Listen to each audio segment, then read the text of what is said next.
안녕하세요. 오레오 부동산 중개법인 대표 박재입니다. 오늘 여러분과 농취증, 농지 취득 자격 증명원에 대해서 알아보겠습니다. 자, 농지란 뭘까요? 전, 답만 생각하시는데 과수원도 포함됩니다. 그리고 농업인, 농사를 짓는 사람을 농업인이라 그러잖아요. 농부, 농업인만 소유할 수 있어요. 에? 이게 무슨 말인가 싶죠?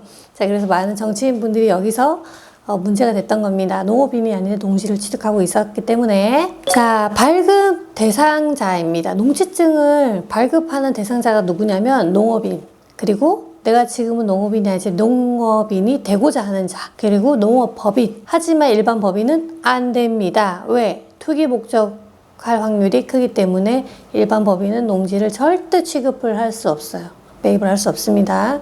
그리고 주말 농장, 체험 농장, 영농 농장, 농장을 하기 위해서 농업인이 아닌 개인인데 내가 주말 농장, 체험 농장을 한다. 그러면 가능합니다.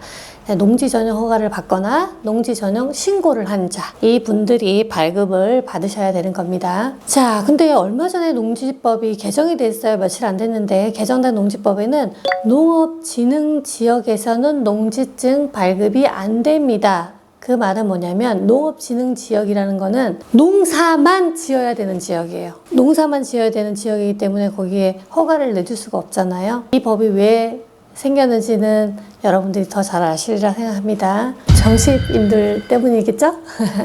자, 신청 방법을 왜 볼게요. 신청서와 농업경영계획서 작성을 해서 시군읍면 발급을 신청을 하면 접수일로부터 4일 정도 걸립니다. 그럼 농지증이 발급이 돼요. 근데 예를 들어서 집을 매매를 하는데 전원주택에 내가 토지 일부가 전이 있어요. 그럴 경우는 저희가 농지증을 발급해 오세요 라고 하는데, 그거는 계약서를 가지고 면사무소나 읍사무소에 가면 농지증을 4일 안에 발급을 해줍니다. 자, 그러면 우리가 지금 제가 여기 보여드리는 표가 왼쪽이 자격증명서 신청서예요. 그리고 오른쪽이 경영계획서인데 가장 중요한 건 농업경영계획서를 적는 게 중요합니다. 거기에 어떤 게 들어가냐면 내가 이 토지, 농지의 면적, 그리고 신청자의 연령, 직업, 거주지, 이걸 왜 볼까요? 본인이 저기 인천 끝에 살아요. 그런데 여기에 농사를 짓는 사람이라고 해. 그게 과연 받아들여질까요? 쉽지 않습니다. 그래서 연령, 직업, 거주지 등 영농 여건을 유심히 본다는 겁니다. 그리고 취득 대상 농지를 농업 경영에 이용하기 위해서 노동력, 인력이 얼마나 있고, 그 다음에 농기계가 얼마나 있는지, 농기계 장비가 얼마나 확보하고 있는지. 아니, 내가 여기 농사 짓는다고 하면서 트랙터도 없고 아무것도 농사를 짓기 위한 기계가 없어. 그럼 말이 안 되겠죠. 그래서 그런 부분들을 확보를 했는지 체크를 하고 기입을 하는 겁니다. 근데 간혹 가다가 이거를 구매하지 않았는데 구매했다고 표기하시는 분 계세요.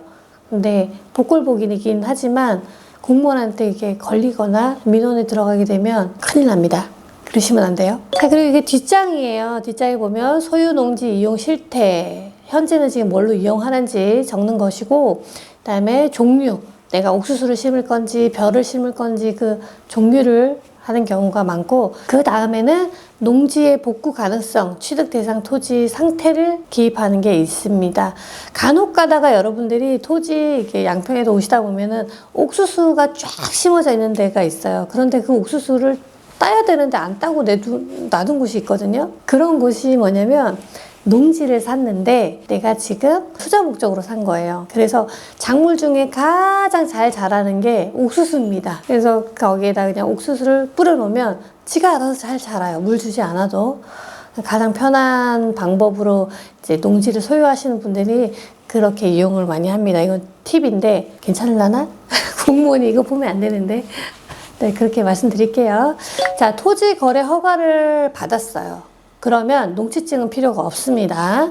왜? 토지 거래 허가를 받았다라는 거, 원래는 안 되는 건데, 이 토지에 대해서 허가를 받으세요 해서 받았다라는 건, 이 토지를 사용할 수 있다라는 거잖아요. 그래서 이중으로 농취증을 받진 않아도 돼요. 근데 소유 이전 등기할 때 농취증을 꼭 받아야 돼요. 내 땅이 전이나 답이 있으면, 그런데 그거를 관가하고 등기를 하러 가면 등기를 안 해줍니다. 그렇기 때문에 전원주택을 매매를 할 때는 토지가 전답이 있는지 확인을, 전답 과수원인지 확인을 꼭 하셔야 돼요. 그리고 공인중개사한테 꼭 물어보셔야 됩니다. 자, 오늘도 좋은 글귀 말씀드리겠습니다. 내 가슴에 못이 박히면 내가 깨닫고 뉘우치게 되는데, 남의 가슴에 못을 박는 말을 하면 내가 참회하고 뉘우친다고 소멸되지 않습니다. 법률스님이 이 말씀을 하셨네요.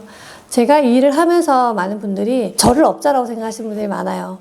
그러다 보니까 되게 가슴에 못이 박히는, 자존심이 상하는 말들을 하시는 분들이 간혹 있습니다. 그럴 때는 저도 화가 나서 안 좋은 말을 하고 싶을 때가 있는데, 저는 이 생각을 하고 살아요. 제가 말을 한마디 잘못함으로 인해서 그게 부메랑이 돼서 저희 아이한테 올까봐 그게 겁이 난 사람입니다. 여러분도 누군가에게 말을 한마디 할 때 생각을 깊이 하시고, 상대방이 들었을 때 상처가 되지 않는 말을 하시는 현명한 사람이 되시기 바랍니다. 또 뵙겠습니다.